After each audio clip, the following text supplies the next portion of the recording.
Fala, meus amigos do canal Central HQs, bem-vindos ao vídeo resenha de quadrinhos nacionais. Separei 3 publicações para comentar com vocês e eu abro aqui com Pecadores, uma história sobre a vingança de Richard Cinti.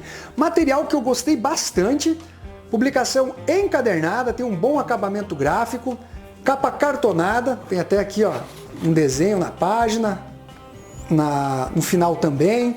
Papel offset preto e branco. E eu vou deixar o link na descrição para quem se interessar por esse material. Nós temos aqui uma história típica de vingança, mas bem escrita, bem roteirizada, que tem ali uma trama que se fecha de forma satisfatória, pelo menos na minha opinião.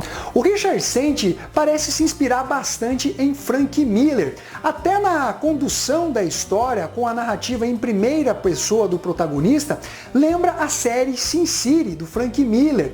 O trabalho artístico dele também traz esse preto e branco que nós vemos nas artes mais modernas aí do Frank Miller, que algumas pessoas gostam, outras desgostam, mas que tem sem dúvida os seus bons momentos. O Richard Cinti, na maior parte do tempo, consegue entregar uma história com uma boa narrativa, com bons enquadramentos, faz também uma paginação mais dinâmica na parte de ação, então isso traz uma fluidez para a obra, porém em alguns momentos, alguns personagens, eu não diria que ficam mal desenhados, mas o design deles ficam mais esquisitos assim. Felizmente essas partes que mais me incomodaram não são a regra dentro do traço do Richard Cinti. Bom, nessa história nós somos apresentados ao protagonista, o Aquiles, ele que acabou perdendo a sua família ainda na infância, uma espécie de atentado, a casa pegou fogo, perdeu a mãe que era muito próxima dele, o avô, aí ele acaba sendo criado, né, por pessoas próximas ali, primos, tios, e eles possuem terras que estão sendo especuladas, visadas por pessoas de alto poder aquisitivo e que na verdade vão fazer de tudo para conquistar aquele território. Acontece um incidente envolvendo essa disputa por território. O Aquiles, que tinha uma grande paixão ali na sua terra natal, acaba simplesmente sumindo dali, ele que está muito ferido, até que tempos depois a sua tia, a irmã da mãe dele, o procura e revela que sabe quem matou, desde a mãe dele lá, quando ele era uma criança, até mesmo quem causou, né, o mais recente incidente ali envolvendo aquela disputa por território. E aí você tem uma história de vingança bem escrita, violenta, com esse desenho em preto e branco que, como eu mencionei, traz ali uma lembrança de Frank Miller, com essa narrativa também em primeira pessoa. Uma história que quem gosta desse tipo de trama, que lembra até aqueles filmes dos anos 80, até os do Liam Neeson mais atuais, né, que acontece alguma coisa com alguém da família e ele sai matando geral, buscando vingança, vai com certeza se deliciar com essa publicação aqui, galera. E que nota que eu dou para esse material? Eu dou uma nota entre 8 e 8,5. Fica a dica para vocês. O próximo material é Mulheres Caídas, de Aline Daca, publicação da Script Editora, material encadernado que conta com capa cartonada, orelhinha, ou melhor, orelhona, né? O papel eu acho que é o Pollen Bold, preto e branco. E eu vou deixar na descrição o link para quem se interessar por esse material, que tem à venda na Amazon. Bom, galera, nós temos aqui uma história sobre mulheres célebres, importantes dentro da nossa história mais moderna. Mulheres que acabaram influenciando outras mulheres, que ganharam a sua importância no cenário mundial. É um trabalho feito com bastante pesquisa pela Aline Daca. Inclusive aqui no editorial traz referências e explicações com relação ao trabalho artístico e quais foram as referências utilizadas pela Aline Daca. O problema é que esse quadrinho ele é um tanto experimental. Você não tem uma história linear, uma história contada. É como se cada página narrasse uma determinada história.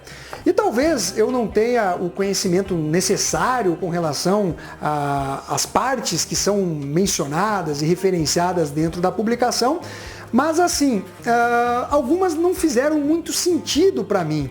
Talvez por conta de uma certa abstração e uma paginação um tanto diferente feita pela Aline Daca, ora com textos,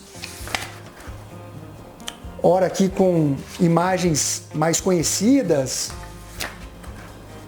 Olha só. Então, na verdade, você não tem uma história contínua dentro aqui de Mulheres Caídas. Então, eu particularmente não consegui entrar na história, me empolgar com ela. Eu achei até um tanto enfadonho, porque você precisava, ora virar, fazer aqui, porque são textos escritos de ponta cabeça, invertidos. Entendo a proposta da autora, né? E pode ser que outras pessoas eventualmente venham a curtir esta publicação, mas eu particularmente não achei um trabalho satisfatório.